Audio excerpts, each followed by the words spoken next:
Meus irmãos, meus amigos, bem-vindos a mais um vídeo dos Salmos. Essa série que Deus colocou no meu coração para vir aqui e estar estudando as Santas Escrituras com vocês. Hoje no Salmo 58, se você tem a sua Bíblia, já pega aí comigo a sua espada e vamos começar.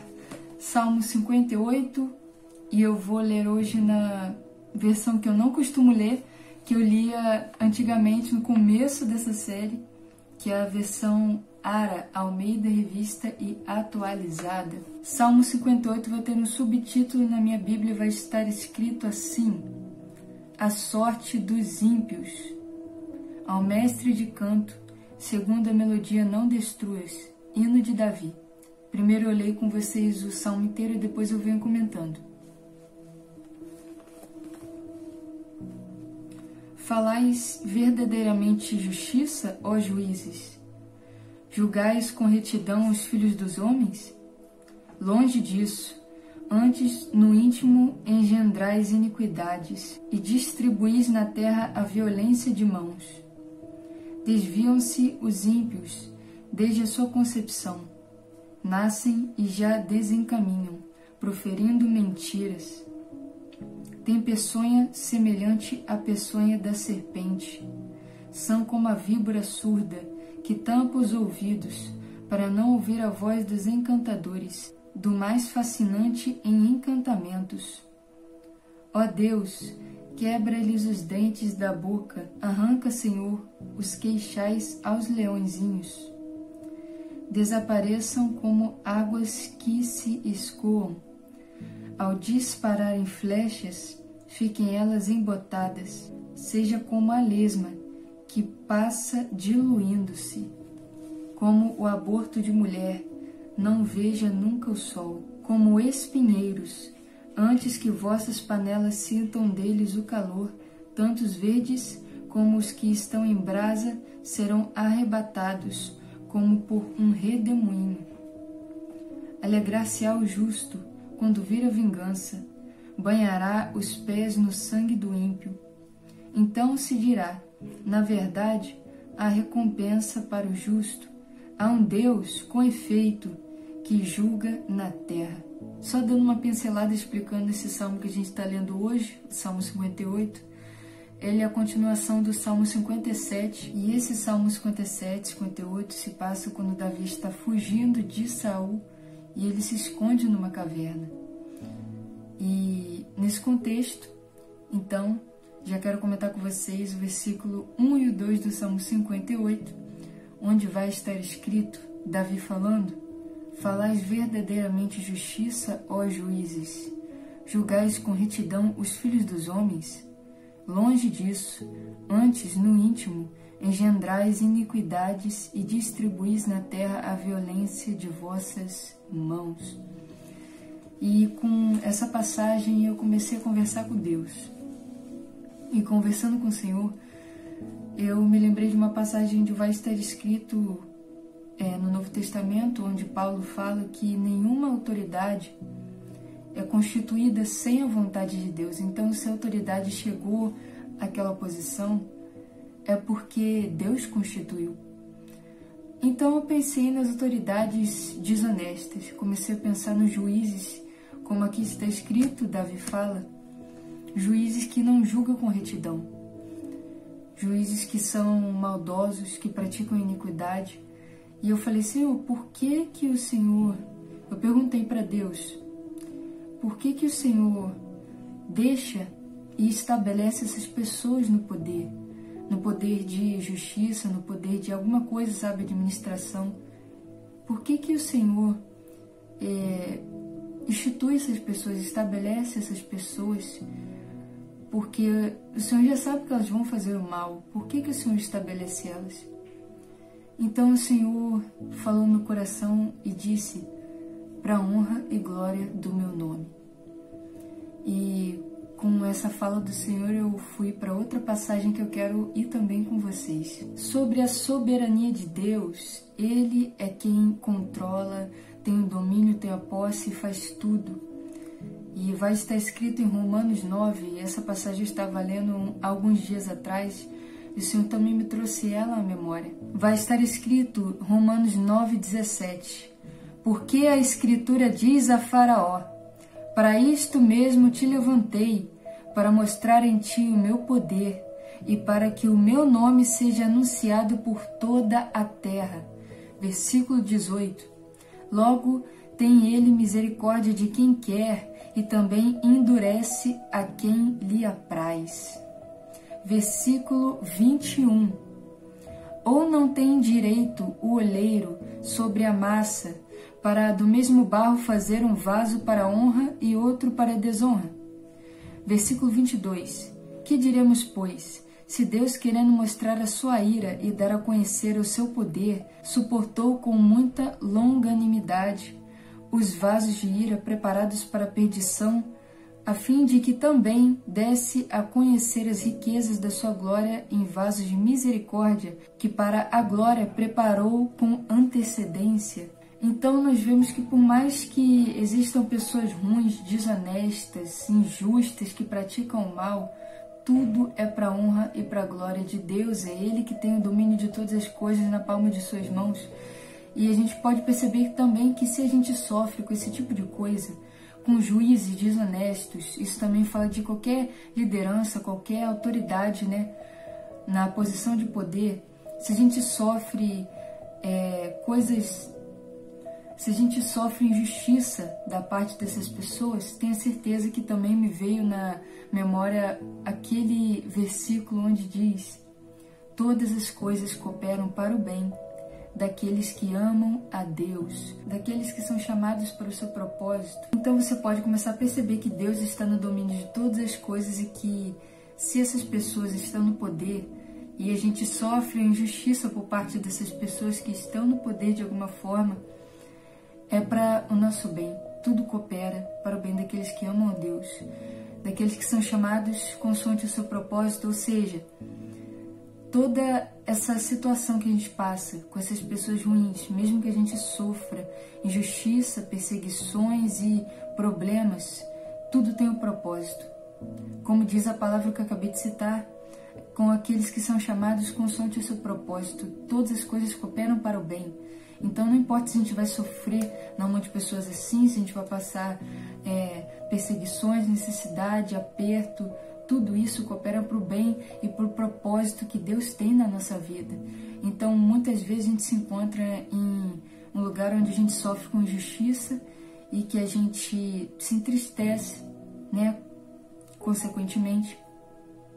Mas tudo isso vai gerar um fruto e vai nos impulsionar para o propósito que Deus tem para a nossa vida. E, além do mais que isso, também vai honrar e glorificar o nome dEle na nossa vida. Então não se preocupe se você sofre alguma injustiça. É para o seu propósito que Deus tem na tua vida e o nome do Senhor vai ser glorificado. Outro versículo que eu queria comentar com os irmãos é o versículo 4 e 5, onde vai estar escrito: tem peçonha semelhante à peçonha da serpente. Peçonha é veneno. E são como a víbora surda que tapa os ouvidos, para não ouvir a voz dos encantadores, do mais fascinante em encantamentos. Eu vou comentar isso aqui porque eu fiquei presa nessa parte, porque isso aqui também é um mistério, né? A gente não consegue entender logo que lê. Eu imaginei uma cobra com mãos tampando os ouvidos, só que cobra não tem mão. Eu comecei a refletir nessa passagem com o Senhor, e eu falei, Senhor, o que significa isso? Tem peçonha semelhante à peçonha da serpente, que é a maldade, né? São como a víbora surda que tapa os ouvidos, para não ouvir a voz dos encantadores, do mais fascinante em encantamentos.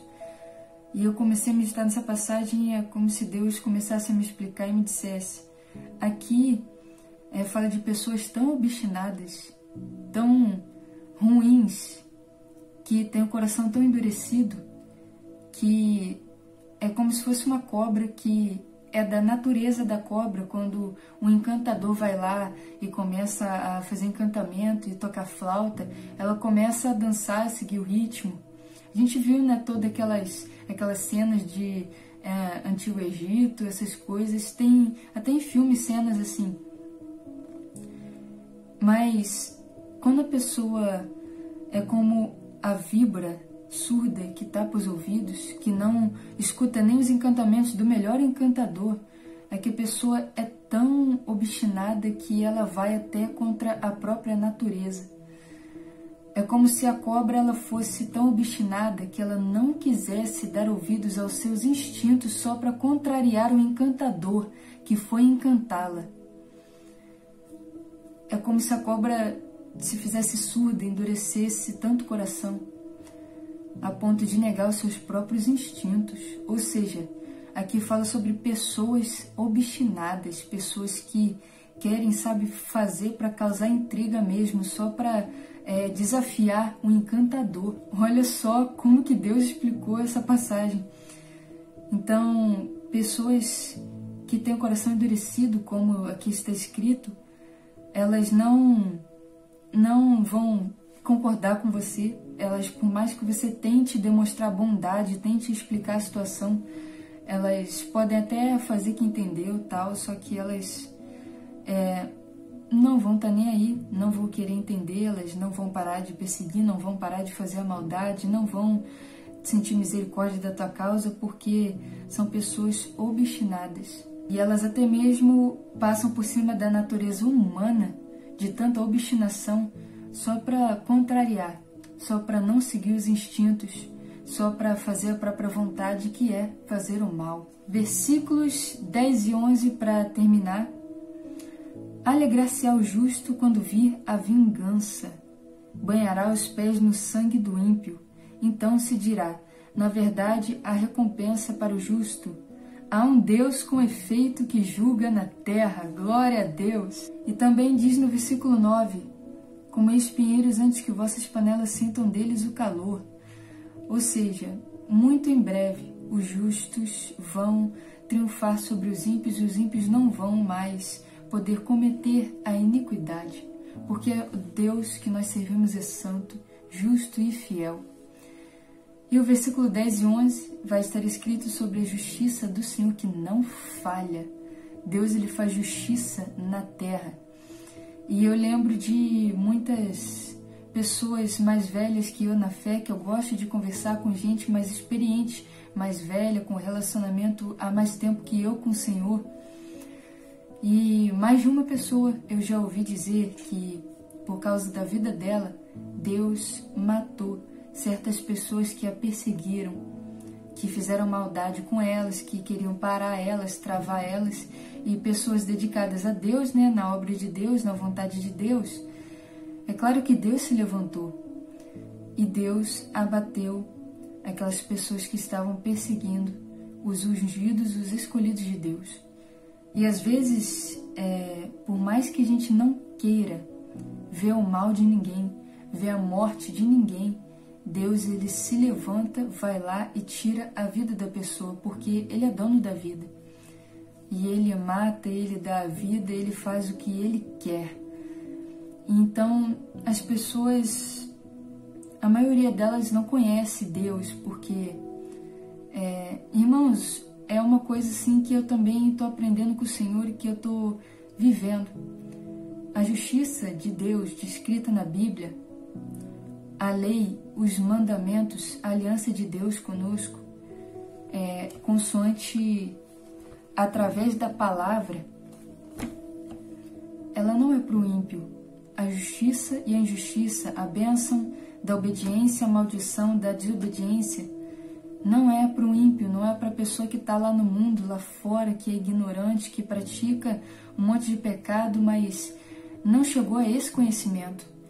Essa lei e essa bênção e essa maldição são para nossas vidas de acordo com as nossas atitudes. Então, nós que temos que tomar cuidado com as nossas atitudes e com o nosso proceder diante de Deus. Porque se nós não tomarmos cuidado, nós vamos sofrer sim a maldição de Deus. As leis que Ele já deixou estabelecidas e decretadas. É por isso que a gente tem que conhecer a Bíblia. Porque muitas vezes nós sofremos a maldição de uma desobediência e nós não sabemos o que fazemos, o que nós fizemos para merecer aquilo, porque pode ser uma coisa que está escrita aqui dentro, uma lei, um preceito, uma ordenança escrita aqui dentro, só que a gente não conhece, a gente não sabe. Deus não vai levar em conta o tempo dessa, não é ignorância, é negligência. Porque ignorantes vai ter uma passagem escrita, e eu pesquisei mais sobre essa passagem, Atos dos Apóstolos, Paulo vai dizer que Deus não leva em conta o tempo da ignorância, só que as pessoas, é uma das passagens que vai estar escrita nesse contexto, né? As pessoas não compreendem que essa passagem, eu fui ler o contexto dela, Paulo estava em Atenas, se eu não me engano, e lá tinha muitos deuses, e olhando para os deuses, ele vai começar a pregar para aquele povo e vai falar de Deus, e ele vai dizer: atenienses, Deus não leva em conta o tempo da vossa ignorância, de acordo com esses deuses, de acordo com essa imagem que vocês fizeram. E Paulo vai dar ali uma pregação no contexto de uma primeira exposição do Evangelho a pessoas ignorantes. Só que isso não é para nós que já sabemos. Deus não leva em conta o tempo da ignorância, de quando nós éramos ignorantes. Mas se temos acesso ao conhecimento e recurso que Deus nos dá hoje, e nós não quisemos, não separamos um tempo, não buscamos conhecer a lei de Deus, a palavra de Deus, as ordenanças de Deus, isso não vai ser tido como ignorância por Deus, vai ser tido como negligência. E muitos, no dia do juízo final, vão chegar para Deus e Deus vai falar: por que você estava agindo de tal maneira na minha presença? Estava escrito na minha lei que não era para fazer isso. E a pessoa vai querer dar uma de doido. É uma alegoria da minha cabeça, de acordo com o que Deus ministrou comigo. E ela vai falar: mas Senhor, eu não conhecia, eu era ignorante, eu não cheguei a esse conhecimento. E Deus vai olhar bem para a nossa cara, se nós falarmos isso para Ele, vai falar: você não buscou conhecimento porque você foi negligente e você não quis, porque eu te dei recurso, eu te dei tempo, eu te dei o meu Santo Espírito, que é consolador, professor, e Ele abre o entendimento, e o Senhor está sempre conosco quando nós abrimos a palavra. E o vídeo já até ganhou outro contexto, mas eu tenho que dizer que nós vamos ser reféns da nossa negligência se nós não lermos a palavra do Senhor e não buscarmos conhecer Ele profundamente na palavra, porque muitas maldições, elas acontecem por ignorância, como está escrito em Oséias 6, o meu povo perece por falta de conhecimento. O conhecimento é acessível, mas o povo muitas vezes não quer acessá-lo. E Deus não vai nos ter como inocentes naquele dia, porque o que perece não é só a nossa vida, mas sim a obra do Senhor, porque todos nós temos um propósito com Deus, um chamado. Então nós temos que gastar tempo, como o Senhor Jesus disse, buscar em primeiro lugar o reino de Deus e a sua justiça, e as demais coisas vos serão acrescentadas. Nenhum tempo perdido quando se é gasto na palavra de Deus e na oração. Então, se atente nisso. Isso é um ensinamento que Deus quer deixar para nós também nesse vídeo. E se alegre, porque Deus é justo juiz. Ele certamente se levanta no tempo certo para honrar e glorificar o seu nome, para te livrar do laço do passarinheiro, da boca do lobo, da boca do leão e dos laços armados pelos juízes injustos. Deus, no seu tempo, Ele vai se levantar, porque até os juízes injustos são estabelecidos por Ele para a honra e glória do nome dEle. Olha só que conforto para nós que estamos sobre os cuidados de um Deus tão poderoso, que tem o domínio de todas as coisas na palma de suas mãos. Então, meus irmãos, agradeço você que chegou até esse ponto do vídeo comigo, que Deus te abençoe, te guarde, te ilumine e que você possa se ligar na palavra, se conectar profundamente com Deus e com a sua palavra para o fortalecimento da sua alma, do seu espírito e a edificação de todo o seu corpo, porque a palavra de Deus é viva e eficaz, mais afiada que uma espada de 2 gumes, ela te dá o discernimento. Então, meus amigos, meus irmãos, até o próximo vídeo, se Deus quiser, fiquem na paz do Senhor Jesus.